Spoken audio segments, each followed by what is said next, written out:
Hey champions, Chris Bean here. Today I want to bring you through a guide, a user guide. I want to share with you how I've been using my iPad. My iPad is my device. I don't have a laptop. I don't work from a laptop. This is the device that I carry with me basically everywhere I go.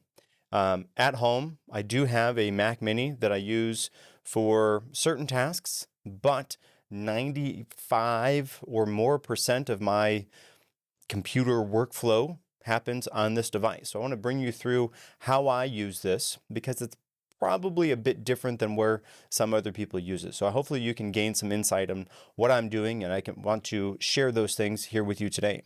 So one thing that I have set up here is all of my home screens. I say all of my home screens. I'll get more specific on why I say that, but my home screens are just one screen. I don't have a bunch of apps always there, and I'm not like, man, I forgot what screen that's on. Nope, I have one. I have different focus modes set up, and the different focus modes have different home screen layouts with different apps on each of those pages. My side swipe over on the let's say not the app side, the other side does have a few select things that stay static. Everywhere else is just stays within the one screen, the one home screen that I have. So going through systematically and structuring that was a little bit of a challenge, right? So that's why I want to share this with you. I want to give you an idea of what those look like for me. I have a handful of different focus modes set up. I have one for regular. That's my standard operating system, my standard focus mode. I have an entertainment focus mode. I have a podcast focus mode. I have a writing focus mode, a reading focus mode, a productivity focus mode, a work focus mode, and a fitness focus mode. All of those different focus modes have different screens that go with them. All of the different screens have different colors that are associated with them.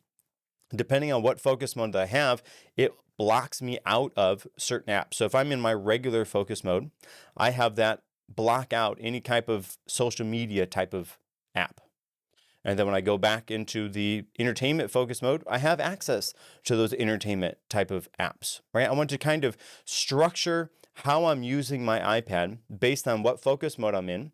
And I know what focus mode I'm in by what color everything is. And the screen, the background of the screen, the wallpaper, and the apps are all themed to be the different colors, so they match. So I have a green for work, I have blue for productivity, I have red for entertainment, and then the standard kind of normal one is like the moon background, and everything's kind of gray.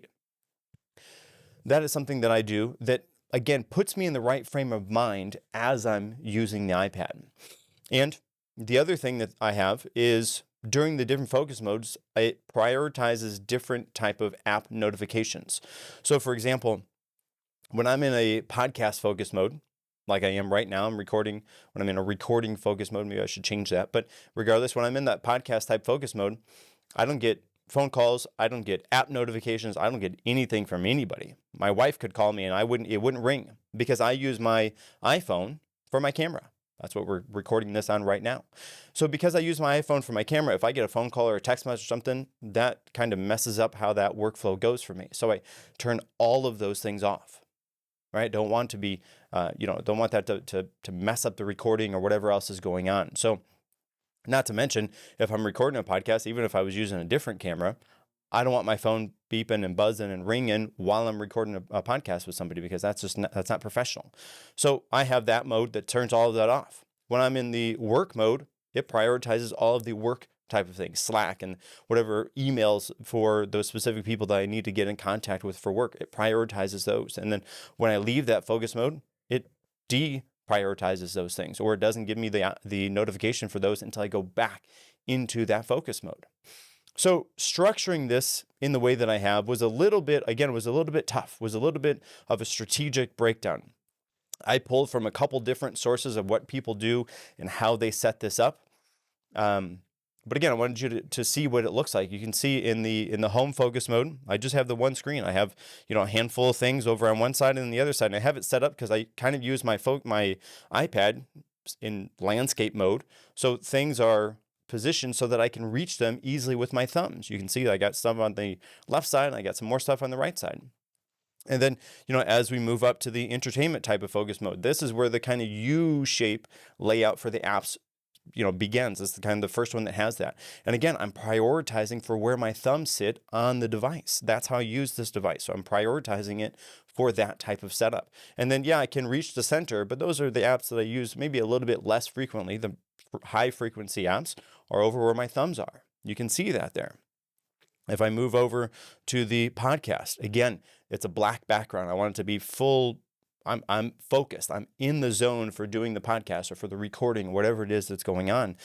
I don't have any app notifications. Nothing's beeping or buzzing or taking my focus away from that. And again, I have that huge shape type of layout there. And I have the specific apps that are relevant in that focus mode when I need them right there, right? Setting this up was very structured and very strategic as I was going.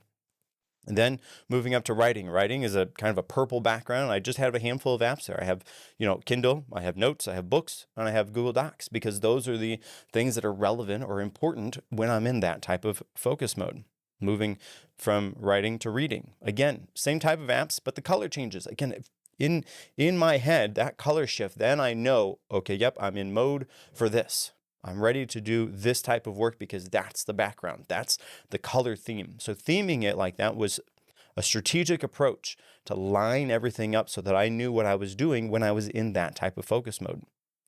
And then moving to productivity. Productivity is the blue focus mode. I have my calendar kind of big right there so I can see those things. I have apps that are relevant for me when I'm in that focus mode. So setting this up so that I have the relevant apps. I don't have to go and surf and try to find them.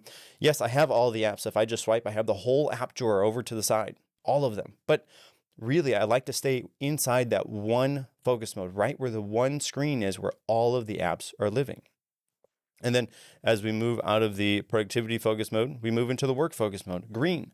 Again, it's laid out such a way that I have the apps that are necessary or important for me while I'm doing those work tasks. And on the back end, inside of those focus modes, I have set up who's contacting me, what notifications I get, who is the top priority people that can message or call me during those times that I'm in those specific focus modes. And then moving up to fitness. I don't use my iPad very frequently for fitness, but I have the one app that I like to use from time to time. So I put it there, pow. And again, what this does is it changes not just my iPad focus mode, but that focus mode is across all of my devices. So my watch, my phone, the Mac, whatever it is, they all change when I change the focus mode. So then we move back to the regular focus mode. Again, regular focus mode is where I stay at all the time. My devices are always in some type of focus mode. I never leave the focus mode because then it kind of breaks the system that I've set up for myself.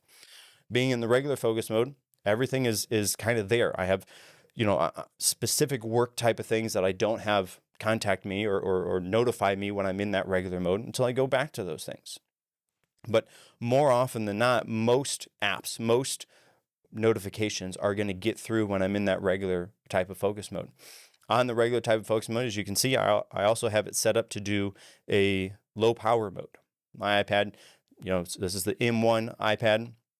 It came out in 2021. So we're in 2025 now. I've been using it every day. This is my standard device. I use this most of the time, even more than I use my phone.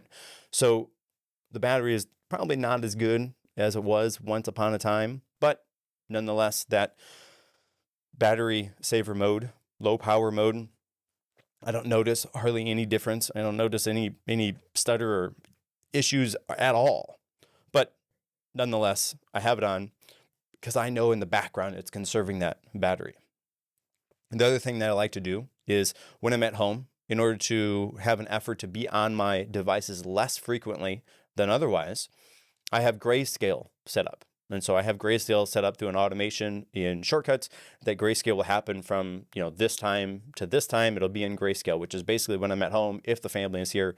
That way I'm less likely to spend so much time on the devices because it's gray. It doesn't look very good.